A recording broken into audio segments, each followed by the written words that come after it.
आपको मालूम नहीं कि गांव गांव में धर्म विरोधी तत्व डेरा जमाए हुए हैं, कुछ जमाए हुए हैं, कुछ जमाने जा रहे हैं। हमारे देश को खतरा क्रिश्चियन धर्म से नहीं है, हमारे धर्म को, हमारे देश को केवल इस्लाम से ही खतरा नहीं है, अपितु कीड़े मकोड़े की तरह उत्पन्न होने वाले, घर घर में उत्पन्न होने वाले एक नया धर्म इस समय पनप रहा है। तो केवल एक नाम नहीं लूंगा, हर बार नाम ले लिया। अब आप लोग समझदार हैं, इशारा ही काफी है समझदार के लिए, उसको समझिए। वह किसी रूप में हो, स्वयं अपना बचाव नहीं कर पा रहे हैं, लेकिन दूसरों को कहने कि मैं ईश्वर हूं, मेरे अनुसार चलो, मैं भगवान हूं।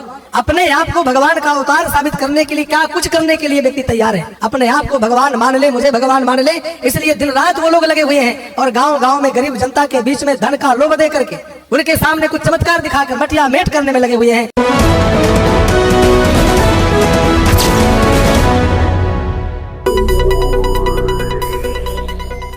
नमस्कार दर्शकों, स्वागत है आपका आज नए वीडियो में। तो दोस्तों, आज का टॉपिक है एक पाखंडी कथावाचक जिसका नाम है उमेश चंद्र शास्त्री। ये करीब 2 हफ्ते से संत रामपाल जी महाराज पर टीका टिप्पणी कर रहा है और उनको बहुत अनाप शनाप बोल रहा है। कभी कहता है ये धर्म विरोधी है, कभी कहता है ये हिंदू विरोधी है और ये कीड़े मकोड़े हैं, ये पाखंडी है। हम इसको बताना चाहेंगे कि उमेश चंद्र, तुमको किसने ये अधिकार दे दिया कथा करने का? जब राजा परीक्षित को 7वें दिन तक्षक सांप ने डसना था, तब उस समय सारी पृथ्वी पे सभी ऋषियों ने, सभी धर्म गुरुओं ने हाथ खड़े कर दिए थे और कोई भी इस कथा का अधिकारी नहीं था। तो स्वर्ग से सुखदेव ऋषि को बुलाया गया था कथा करने के लिए। तो आपको ये आदेश किसने दे दिया? आपके पास कौन सा प्रमाणीकरण है कथा करने का? तो दर्शकों, ये पाखंडी कह रहा है कि गांव-गांव में कीड़े मकोड़ों की तरह धर्म विरोधी और सनातन विरोधी तत्व पनप रहे हैं और अपना अपना अलग अलग धर्म बना रहे हैं। तो कौन सा धर्म बना दिया संत रामपाल जी महाराज ने? ऐसी कौन सी गलती कर दी जो आपने धर्म विरोधी बता दिया, सनातन विरोधी बता दिया? सनातन विरोधी नहीं, वो असली सनातन हितैषी हैं संत रामपाल जी महाराज, क्योंकि उन्होंने शास्त्रों से हमको खोल खोल कर दिखाया है, उंगली रख रख के हमें सारी भक्ति विधि बताई है और शास्त्र अनुकूल भक्ति बताते हैं। आपने कौन सा वेद शास्त्र दिखा दिया, आपने कौन सा गीता दिखा दिया? तो दर्शकों देखिए, इस पाखंडी के पहले कुछ शब्द सुने, ये क्या कह रहा है।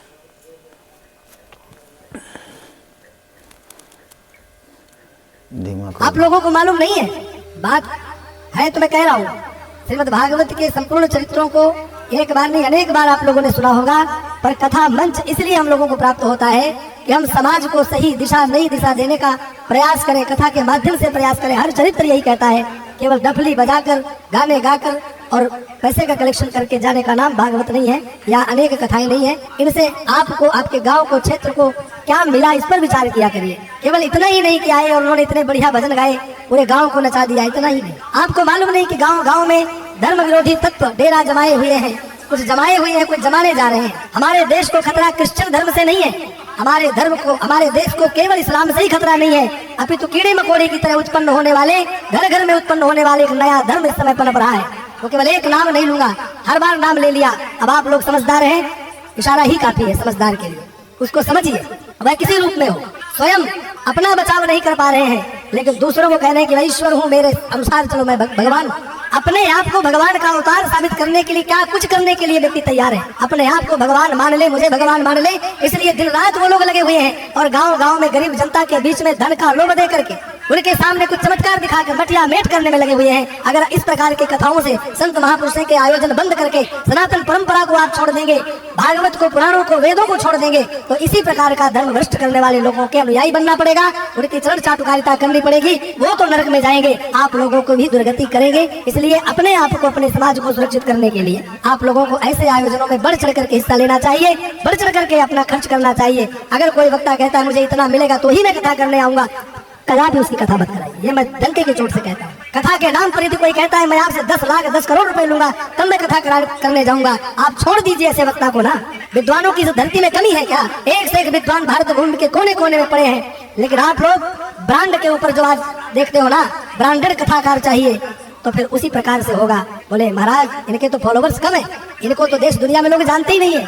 आजकल वही कथावाचक माना जाता है जिसके बेवकूफी भरी बातों को पूरी विश्व पूरा दुनिया सुनता है। मीम मटेरियल बन करके रह गए हैं, फिर भी आप उनकी चरण चापलूसी करने पर लगे हुए, और वो लोग भी आप लोगों को बेवकूफ बना करके और आपके जेब से धन खींच करके चले जाते हैं, आप ठगे से प्रतीत करते रह जाते हैं। मेरा निवेदन केवल इतना है, हमारे धर्म, हमारी संस्कृति, हमारे पुराण, हमारे महापुरुषों के आन बान शान मर्यादा को बचाना है तो आप लोग वही पुरानी परंपरा जो हमारे भारत भूमि की थी, जगह जगह संत सम्मेलन, संतों का समागम, और उसके रूप में आप फिर साथ में यज्ञ करें या चाहे कोई कथा करवाए, वह भी चले, हम मना नहीं कर रहे हैं, खूब कथा चले, लेकिन केवल धन द्रव्य के लिए कथा हो वह भी उचित नहीं, और आप केवल नाच करके समय निकाल दें वह भी उचित नहीं है। इस समय हमें शिक्षा की आवश्यकता है, संस्कारों की आवश्यकता है।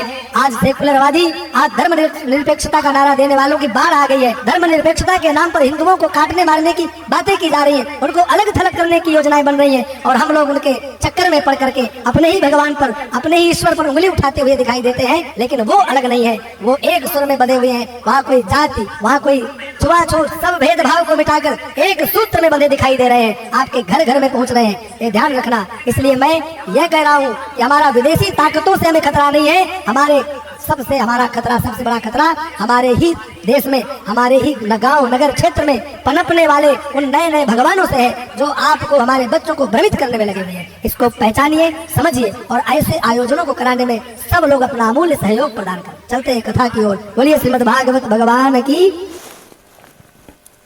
तो दर्शकों, देखा आपने इस पाखंडी के बोल, ये क्या कह रहा है कि कथा करना चाहिए। क्या कथा करने से मोक्ष मिल जाएगा, मोक्ष की प्राप्ति हो जाएगी।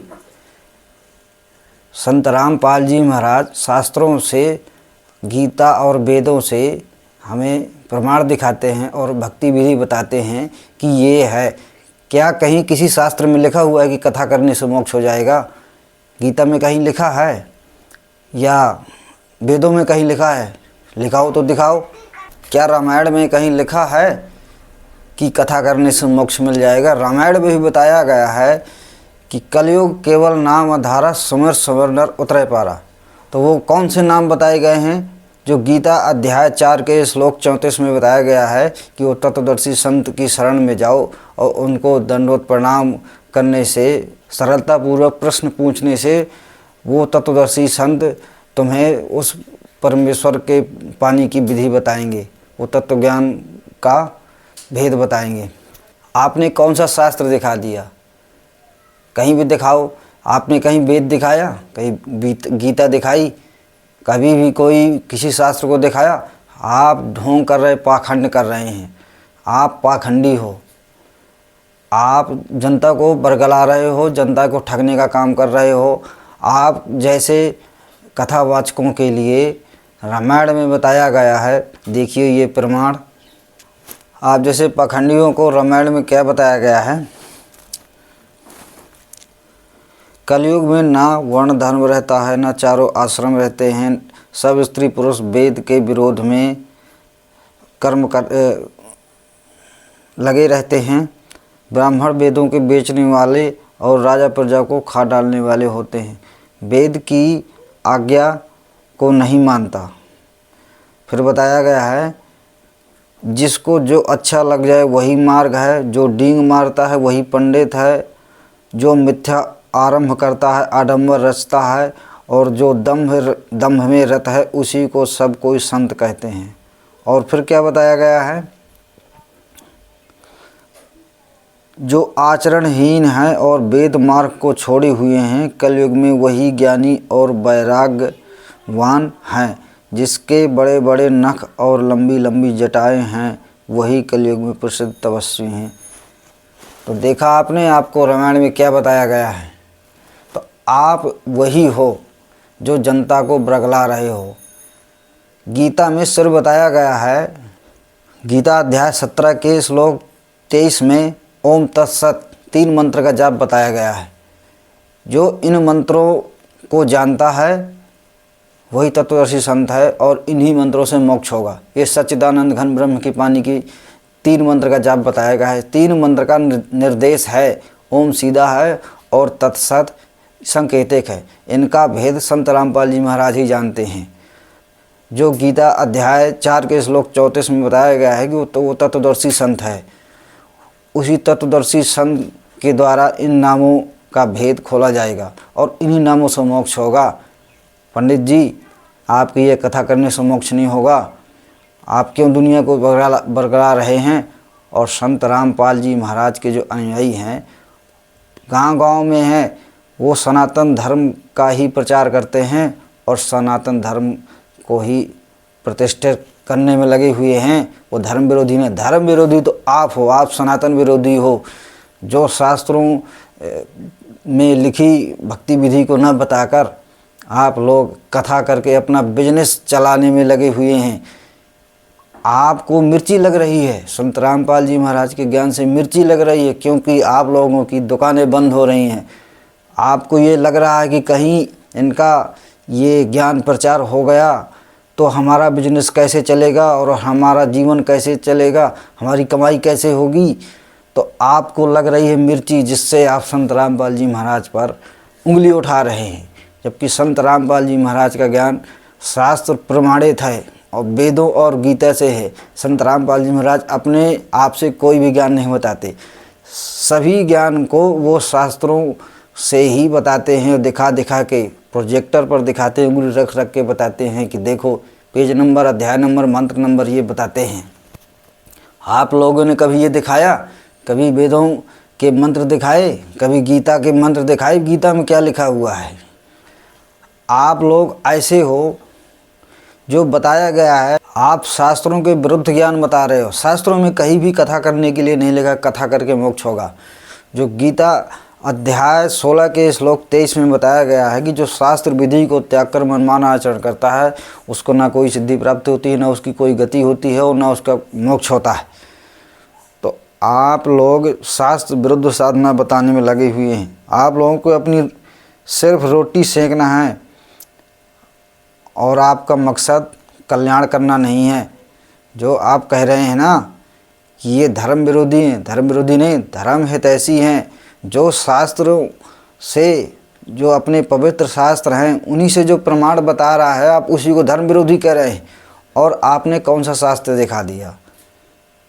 कैसे आप प्रमाणित करेंगे कि हम हिंदू हैं, हम सनातनी हैं? आप सनातनी नहीं हो, आप सनातन विरोधी हो।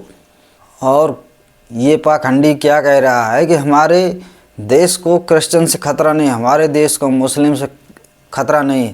खतरा जो हमारे गांव में पनप रहे कीड़े मकोड़ों की तरह धर्म, जो अलग धर्म बना रहे हैं, उनसे खतरा है। तो कौन सा धर्म बना दिया संत रामपाल जी महाराज के शिष्यों ने? अरे पाखंडियों, तुमने तो गदर मचा रखी है। झोला छाप पंडितों, कहीं भी अपने बिजनेस के लिए तुम्हारे पास कमाई का कोई जरिया है नहीं। बिजनेस के लिए कांख में दवाली पोथी और चल पड़े कथा करने। हम कथावाचक हैं। कौन से कथावाचक हो? कहाँ प्रमाण है तुम्हारा? तुम्हें किसने अधिकार दिया कथा करने का? जो संत रामपाल जी महाराज सनातन के सच्चे हितैषी हैं, उन्हीं पे उंगली उठा रहे हो। क्या बोल रहे हो? हमारे संत रामपाल जी महाराज वेदों और गीता शास्त्र पुराणों को छोड़ने के लिए नहीं कहते, अपितु उन्हीं से हमको प्रमाण दिखा रहे हैं, उन्हीं से हमको ज्ञान बता रहे हैं कि देखो ये लिखा है, ये वेदों में ये लिखा है और ये भगवान है और इसकी भक्ति करने से हमको मोक्ष मिलेगा। पंडित जी, हमारे संत रामपाल जी महाराज वेदों और शास्त्रों को छोड़ने की बात नहीं करते। और आप लोग वेदों और शास्त्रों को कभी दिखाया है? दिखाते हैं क्या कभी? वेदों और शास्त्रों की आड़ में अपना बिजनेस चला रहे हो और कुछ नहीं तुम्हारे पास। पंडित जी, इस समय जनता सब एजुकेटेड है और अपने शास्त्रों को खुद वो पढ़ सकते हैं और देख सकते हैं और खुद समझ सकते हैं कि कौन सच्चा है और कौन अधूरा है। आप लोगों की बहुत दाल गल चुकी, अब नहीं गलने वाली, क्योंकि शिक्षित समाज है। याद रखना, ये जो बोल रहे हो ना, संत रामपाल जी महाराज ने कभी अपने आप को भगवान नहीं कहा। उन्होंने अपने आप को भगवान का दास बताया है और उन्होंने हमको शास्त्रों से प्रमाणित करके दिखाया है कि ये भक्ति है और इससे मोक्ष मिलेगा, जो हमारी गीता भी प्रमाणित करती है और वेद भी प्रमाणित करते हैं। और ये छुआछूत, जातिवाद, ये भेदभाव, ये तुम्ही लोगों ने ही मचा रखा है। तुम्ही लोगों ने सारा समाज बिगाड़ के रख दिया है। जो आज एक दूसरे से सब बिछड़े हुए हैं, सब बटे हुए हैं, तुम्हारे ही कारण, तुम्ही लोगों ने ही बर्बाद किया है समाज को। आज संत रामपाल जी महाराज वो सच्ची भक्ति, उस सच्चे परमेश्वर की भक्ति बताकर सभी धर्मों और जाति वर्ग के लोगों को, सबको एक कर रहे हैं और सबको बता रहे हैं कि तुम सब एक परमात्मा के बच्चे हो और कोई भी ना ऊंच है ना कोई नीच है, सभी बराबर हो। संत रामपाल जी महाराज हमें यही शिक्षा देते हैं कि छुआछूत नहीं करना है और किसी को नीचा नहीं दिखाना है और किसी का दिल नहीं दुखाना है। तुम लोगों की अब दुकानें बंद हो रही हैं, तुमको यही टेंशन है, ज़्यादा से ज़्यादा यही टेंशन है कि हमारी दुकानें बंद हो रही, इसलिए अब तुम सिठिया गए हो, जिसके कारण अब तुम फड़फड़ा रहे हो। पिंजरे में जब पक्षी होता है, उस जब कैद हो जाता है, जैसे वो फड़फड़ाता है, ऐसे तुम फड़फड़ा रहे हो कि अब हमारा बिजनेस चौपट होने लगा और कुछ ही समय बाद ये आपका ये बिजनेस है ये बंद हो जाएगा। ये गारंटी के साथ ये बंद हो जाएगा, क्योंकि अब जनता जागरूक हो चुकी है। अब तुम्हारे जैसे पाखंडियों के चक्कर में अब फंसने वाली नहीं है जनता, क्योंकि संत रामपाल जी महाराज शास्त्र प्रमाणित ज्ञान ही दे रहे हैं और उनसे बढ़ चढ़कर हजारों लोग पर डे जुड़ रहे हैं, क्योंकि उनका ज्ञान सच्चा है और शास्त्र प्रमाणित है। अब तो तुम लोगों के ज्ञान का कोई सिर पैर नहीं है, बस तुम तो कथा करके अपना बिजनेस चलाने में लगे हुए हो कि हमारा बिजनेस चल जाए, बस यही तुम्हारी सोच है और कुछ नहीं। तुम्हें कल्याण से कोई लेना देना नहीं है, ना भक्ति से कोई लेना देना है। और तुम जिन भगवानों की भक्ति बता रहे हो, उन भगवानों को गीता जी ने रिजेक्ट कर दिया है, नाशवान बताया है। गीता बोलने वाला प्रभु ने भी कह दिया है कि मेरी भी भक्ति सही नहीं है। उत्तम पुरुष तो अन्य परमात्मा इति उदाहते, वो कह रहा है कि वो परमात्मा कोई और है, श्रेष्ठ परमात्मा कोई और है, श्रेष्ठ पुरुष कोई और है जिसको परमात्मा कहते हैं, मैं परमात्मा नहीं हूँ। और तुम लोग तीन गुणों में टिके हुए हो। तीन गुणों, कबीर साहब ने इसीलिए बताया है कि तीन गुणों की भक्ति में भूल पड़ो संसार, अब कहें कबीर निज नाम बिन कैसे उतरो पार। वो निज नाम तुम्हारे पास नहीं है, जो गीता अध्याय 17 श्लोक 23 में बताया गया है। ओम तत्सत इति निर्देश ब्रह्मणे त्रिवेद समर्थ ब्रह्मणे तेन बेता चा यग चा विहिता पुरा। उस सच्चिदानंद घन ब्रह्म के पाने का 3 मंत्रों का जाप है और इन मंत्रों का भेद तत्वदर्शी संत ही बता सकता है, कि वो तत्वदर्शी संत रामपाल जी महाराज ही हैं और उन्हीं के पास ये भेद है और उन्हीं की भक्ति से मोक्ष होगा, ना कि तुम्हारी एक कथा से मोक्ष होगा। तुम्हारे जैसे सैकड़ों कथावाचक इस ज्ञान को समझकर संत रामपाल जी महाराज की शरण ग्रहण कर ली है और तुम लोग मान बढ़ाई के भूखे और धन के लोभी हो। इसी कारण सच्चाई हजम नहीं हो रही है, क्योंकि ये सोचते हो कि अगर इनका ज्ञान फैल गया तो हमारा बिजनेस नहीं चलेगा। तुम्हें कल्याण से कोई लेना देना नहीं, कोई मतलब नहीं, बस तुम्हारा काम है अपना उल्लू सीधा करना, बिजनेस करके जनता से पैसा लूटना। संत रामपाल जी महाराज की जो पुस्तकें हैं सभी शास्त्र प्रमाणित हैं, गीता, वेद, बाइबल, कुरान, गुरु ग्रंथ साहिब और 18 पुराण, इनसे प्रमाणित पुस्तक है, जिसको हाई कोर्ट चंडीगढ़ ने भी स्वीकृति दे रखी है कि इसमें कुछ गलत नहीं है, सभी ज्ञान प्रमाणित है। संत रामपाल जी महाराज के शिष्य इन्हीं पुस्तकों को लेकर घर घर जा रहे हैं, ताकि जो परमात्मा के बच्चे हैं उनको भी ये ज्ञान हो और उस परमात्मा की भक्ति करके यहाँ से मोक्ष प्राप्त करें। और तुम लोग जनता को भ्रमित कर रहे हो और नरक में जाओगे और साथ साथ तुम्हारे सुनने वाले भी नरक में जाएंगे। ये मैं नहीं कह रहा, ये गरुड़ पुराण कह रही है स्पष्ट। संत रामपाल जी महाराज कोई चमत्कार नहीं दिखाते। कहते हैं जो पूर्ण संत होता है, संत उसे कहते हैं जो चमत्कार दिखाए वो संत नहीं होता। संत चमत्कार करते नहीं, चमत्कार अपने आप होते हैं, और जिससे चमत्कार ना हो वो भी संत नहीं। ये कबीर साहब कहते हैं, ये परमेश्वर कबीर साहब कहते हैं। तो संत रामपाल जी महाराज कोई चमत्कार नहीं करते, वो हमको शास्त्रों अनुकूल भक्ति बताते हैं, उसी भक्ति को करते हैं तो चमत्कार अपने आप होते हैं। और क्या कह रहे हो, पैसे ऐंठ रहे हैं। संत रामपाल जी महाराज किसी से भी 1 रुपया नहीं लेते हैं और ना कहते हैं कि हमें पैसे दो। पैसा तो तुम लोग मांग रहे हो, धर्म के ठेकेदारों बनकर घूम रहे हो और जनता को लूट रहे हो। हम कथा करते हैं, ये करते हैं, इतने पैसे दो हम कथा करेंगे। ये बिजनेस तो तुम लोगों ने बना रखा है। संत रामपाल जी महाराज इन सब चीज़ों को ख़त्म कर रहे हैं और सरल और सही भक्ति बता रहे हैं, जिससे मनुष्य का कल्याण होगा और इस जन्म मरण के चक्कर से पार हो जाएगा। और तुम लोग खुद नरक में जाओगे और तुम अपने पीछे जितने भी तुम्हारे दर्शक हैं, श्रोता हैं, उनको भी नरक में ले जाओगे। तो दोस्तों, कैसी लगी वीडियो, अपनी राय कमेंट बॉक्स में ज़रूर देना। और वीडियो पर यदि पहली बार है तो लाइक कर देना और चैनल पर नए हैं तो सब्सक्राइब कर लेना। तो आज के वीडियो में इतना ही और मिलते हैं नेक्स्ट वीडियो में। तब तक के लिए नमस्कार, जय हिंद, जय भारत।